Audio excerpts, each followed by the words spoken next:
সবাইকে আন্তরিক শুভেচ্ছা। আশা করি আপনারা সকলেই ভালো আছেন। ডাব্লিউবিএসএসসির সবথেকে গুরুত্বপূর্ণ বেশ কিছু তথ্য তুলে ধরার চেষ্টা করছি, তাই ভিডিওটি প্রথম থেকে শেষ পর্যন্ত ভালো করে শুনে বোঝার চেষ্টা করবেন। আপনারা সকলেই জানেন যে মহামান্য সুপ্রিম কোর্টের নির্দেশের পর ডাব্লিউবিএসএসসি ইতিমধ্যে সেকেন্ড এসএলএসটি পরীক্ষা নেওয়ার তোড়জোড় শুরু করে দিয়েছে। ইতিমধ্যে অ্যাপ্লিকেশন লিঙ্ক ওপেন করেছে, আর এরই মধ্যে সেই অ্যাপ্লিকেশন লিঙ্ক কিন্তু রেকটিফাই করেছে। সেটা কি বিষয়ে রেকটিফাই করেছে আমি এর আগে বলেছি যে অনেক বিষয় ছিল সেখানে, যেমন ধরুন ক্যাটাগরি এবং সার্ভারের কিছু প্রবলেমও ছিল। সেই সার্ভারের প্রবলেম সহ নানান বিষয় কিন্তু রেকটিফাই করেছে। তো ইন্টারনালি যে বিষয়গুলো রেকটিফাই করেছে সেটা নোটিশে বলা ছিল না, কিন্তু অ্যাপ্লিকেশন লিঙ্কের মধ্যে বিশেষ করে ওপেন টু অল যে বিষয়ের রেকটিফাই করেছে সেটা সকলেই আপনারা জানেন। ইতিমধ্যে ডাব্লিউবিএসএসসি নোটিশ জারি করেও সেটা জানিয়ে দিয়েছে। বিশেষ করে ক্যাটাগরি রেকটিফাই করেছে। আপনারা জানেন যে ইতিমধ্যে ওবিসি নিয়ে মহামান্য সুপ্রিম কোর্টে চলে গিয়েছে রাজ্য সরকার।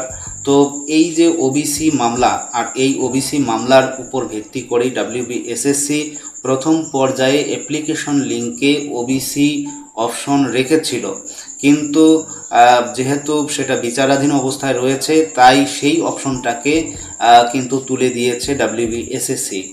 তো এখন এই ওবিসি যেহেতু অপশনে নেই, তাহলে ওবিসি সম্প্রদায়ের যে সমস্ত ক্যান্ডিডেটস রয়েছে তাদের কারো বা বয়সের ছাড়, কারো বা রয়েছে ধরুন নম্বরের ছাড়, এগুলোর কি হবে? সত্যি এই বিষয়টা কিন্তু সকলকেই ভাবাচ্ছে। যাদের ওবিসি সম্প্রদায়ের সার্টিফিকেট রয়েছে তারা 45% নম্বর পেয়ে থাকলে অ্যাপ্লাই করতে পারতেন। যাদের বয়সটা অনেক পেরিয়ে গিয়েছে, 40 বছরের ঊর্ধ্বে হয়েছে, তারাও কিন্তু এই ওবিসি সম্প্রদায়ে ভুক্ত হলে 3 বছরের ছাড় পেতেন।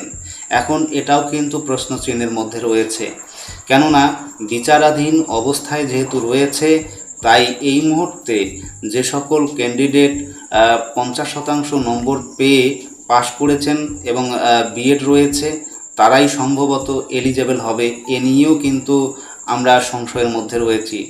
তো এই বিষয়ে আমি বারংবার চেয়ারম্যানের সঙ্গে কথা বলার চেষ্টা করেছিলাম, কিন্তু উনি হয়তো ব্যস্ত থাকার কারণে আমার ফোনটা রিসিভ করতে পারেননি।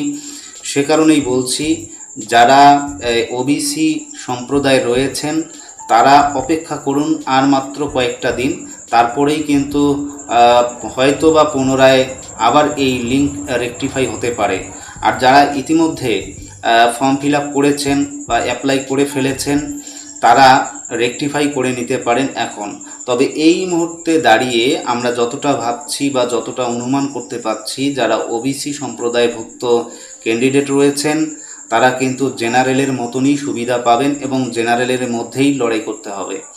যদি ওবিসি সম্প্রদায়ের যে কেসটা চলছে সেটাতে যদি ক্যান্ডিডেটদের পক্ষে রায় আসে, তাহলে পুনরায় কিন্তু ডাব্লিউবিএসএসসি সেই বিষয়টা পুনর্বিবেচনা করবে এবং নতুন করে লিঙ্ক দেবে।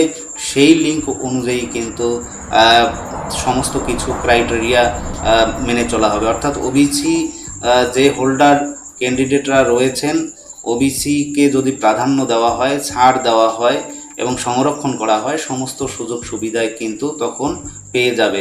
এখন ডাব্লিউবিএসএসসি তাকিয়ে রয়েছে সুপ্রিম কোর্টের দিকে। আপনারা জানেন যে সুপ্রিম কোর্টে ইতিমধ্যে এই মামলা নিয়ে যাওয়া হয়েছে এবং এই মামলার হিয়ারিং খুব দ্রুত হবে।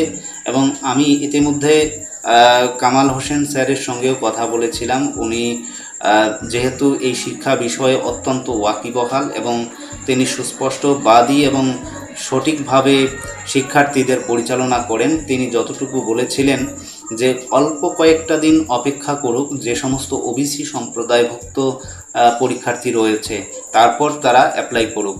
তো অবশ্যই আমরা সেই দিকে তাকিয়ে থাকব।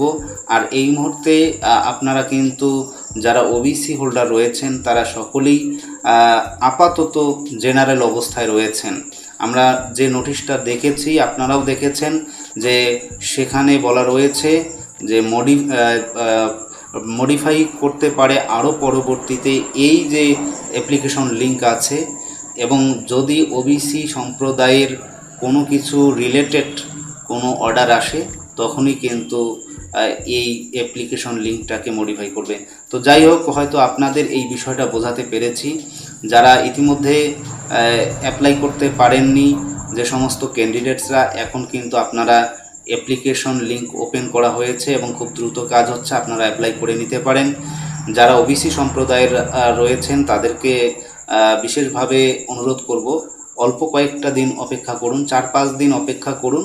হিয়ারিংটা যদি হয়ে যায় তাহলে অবশ্যই আপনারা কিন্তু অ্যাপ্লাই করতে তখন আপনাদের দ্বিধাবোধ হবে না। আর তখন WBSSC হয়তো বা পুনরায় এই লিঙ্কটাকে রেকটিফাই করতে পারে।